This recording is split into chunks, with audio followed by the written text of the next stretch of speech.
اللہ رب العزت نے انسان کے اوپر جتنی بھی عبادات کو فرض کیا ہے، ان عبادات کی مختلف اور بہت ساری قسمیں ہوا کرتی ہیں، لیکن جو بنیادی طور پر اس کی قسمیں بیان کی گئی ہیں وہ 3 قسم کی۔ ایک مالی عبادت، قولی عبادت اور بدنی عبادت، یہ عبادتیں ہیں۔ اور ان میں مالی عبادت جس کے اندر ایک عبادت آ جاتی ہے قربانی کی، کہ قربانی انسان اللہ کے راہ میں دیتا ہے، اللہ کے نام پر انسان جانور کو قربان کرتا ہے۔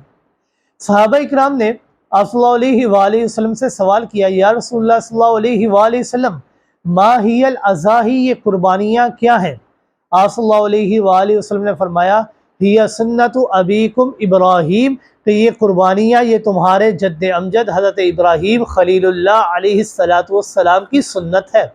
یعنی قربانیاں تو پہلے بھی تھیں، لیکن جس طریقے پر اور جس انداز سے ہم قربانیاں کرتے ہیں، اس کا گوشت کھاتے بھی ہیں، اس کا گوشت تقسیم بھی کرتے ہیں، یہ حضرت ابراہیم خلیل اللہ علیہ السلام کا طریقہ ہے۔ صحابہ اکرام نے سوال کیا، یا رسول اللہ صلی اللہ علیہ وآلہ وسلم فما لنا فیہا، کہ جو قربانی ہم کرتے ہیں اس کے بدلے میں ہمیں کیا ملتا ہے؟ آپ صلی اللہ علیہ وآلہ وسلم نے فرمایا بکل شعرۃ حسنہ، ہر بال کے بدلے میں اللہ ایک نیکی انسان کو عطا کرتے ہیں، اور انسان کی نیت جس قدر خالص ہوا کرتی ہے اللہ اس کے ثواب کو اس قدر بڑھا دیا کرتے ہیں۔ اور اللہ کی شان کا اندازہ، اللہ کی رحمت کا اندازہ تو لگائیے کہ اللہ رب العزت نے قرآن مجید کے اندر ارشاد فرمایا من جاء بالحسنۃ فلہ عشر امثالھا، کہ اگر کوئی انسان ایک نیکی کرتا ہے، اس کی نیت اللہ کی رضا کا حصول ہے، اللہ کے نام پر وہ جو قربانی کرتا ہے، اللہ کے نام پر وہ نیکی کا کام کرتا ہے، تو اللہ ایک نیکی کے بدلے میں 10 گنا ثواب انسان کو عطا کرتے ہیں۔ اور آپ صلی اللہ علیہ وآلہ وسلم نے فرمایا کہ اللہ رب العزت کو یوم النحر والے دن کے اندر قربانی والے عمل سے زیادہ محبوب عمل اور کوئی عمل نہیں لگتا۔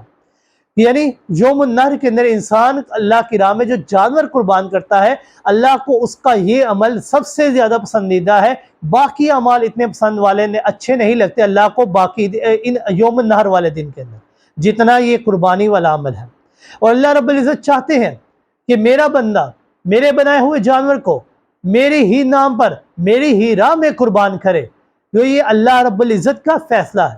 اور ایک مومن یہ کتنا رحم دل ہے کہ اللہ رب العزت نے اس کو اتنا رحم دل بنایا ہے کہ وہ ایک چونٹی کو بھی تکلیف نہیں دے سکتا، اور اب اتنے بڑے جانور کو اللہ کی راہ میں قربان کر رہا ہے۔ کیوں کرتا ہے یہ انسان؟ یہ اس لیے کرتا ہے کہ یہ اللہ کی چاہت ہے، اللہ کا منشا ہے، اللہ کا فیصلہ ہے کہ میرا بندہ میرے ہی بنائے ہوئے جانور کو میرے ہی نام پر قربان کرے۔ یہ اللہ کا فیصلہ ہے، یہ اللہ کے نام پر انسان کرتا ہے، اللہ کے حکم کی اطاعت کرتے ہوئے کرتا ہے۔ اور آپ صلی اللہ علیہ وآلہ وسلم نے فرمایا کہ کل قیامت کے دن جو ذبح کیا ہوا جانور ہے، قیامت کے دن اللہ کی بارگاہ میں حاضر ہوگا اپنے سینگوں کے ذریعے، اپنے بالوں کے ذریعے، اپنے کھل کے ساتھ اللہ کی بارگاہ میں حاضر ہوگا۔ حالانکہ اس دنیا کے اندر انسان نے نہ تو بال کھائے ہیں، نہ صدقہ کیا ہے، نہ ہی کھر کھائے ہیں، نہ صدقہ کیا ہے، نہ ہی سینگ کھائے ہیں، نہ صدقہ کیا ہے۔ انسان نے تو گوشت کھایا ہے اور وہ صدقہ کیا ہے، لیکن کل قیامت کے دن یہ چیزیں بھی اللہ کی بارگاہ میں حاضر ہوں گی، اور اللہ اس کے بدلے میں بھی انسان کو ثواب عطا فرمائیں گے، کیونکہ اللہ رب العزت ایک نیکی کے بدلے میں 10 گنا ثواب عطا فرماتے ہیں۔ اور آپ صلی اللہ علیہ وآلہ وسلم نے فرمایا کہ انسان کو چاہیے کہ جب انسان قربانی کرے تو قربانی کرتے ہوئے اپنی نیت کو خالص کرے۔ اللہ رب العزت نے قرآن مجید کے اندر ارشاد فرمایا لَن يَنَالَ اللَّهَ لُحُومُهَا وَلَا دِمَاؤُهَا وَلَكِن يَنَالُهُ التَّقْوَىٰ مِنكُمْ، کہ یہ تم قربانیاں اس دنیا کے اندر کرتے ہو، اس قربانی کا گوشت اللہ کے پاس نہیں پہنچتا، اس کا خون اللہ کے پاس نہیں پہنچتا، اگر پہنچتا ہے تو تمہارے دل کے اندر اللہ کی محبت، اللہ کا تقوی کس قدر موجود ہے، یہ اللہ کے پاس پہنچتا ہے۔ لہذا ہر انسان کو چاہیے کہ قربانی کرتے ہوئے اپنی نیت کو خالص کرے، کیونکہ اعمال کا دار و مدار نیتوں کے اوپر ہے۔ لہذا اپنی نیتوں کو خالص رکھ کے اللہ کے نام پر اپنے جانور کو قربان کرے۔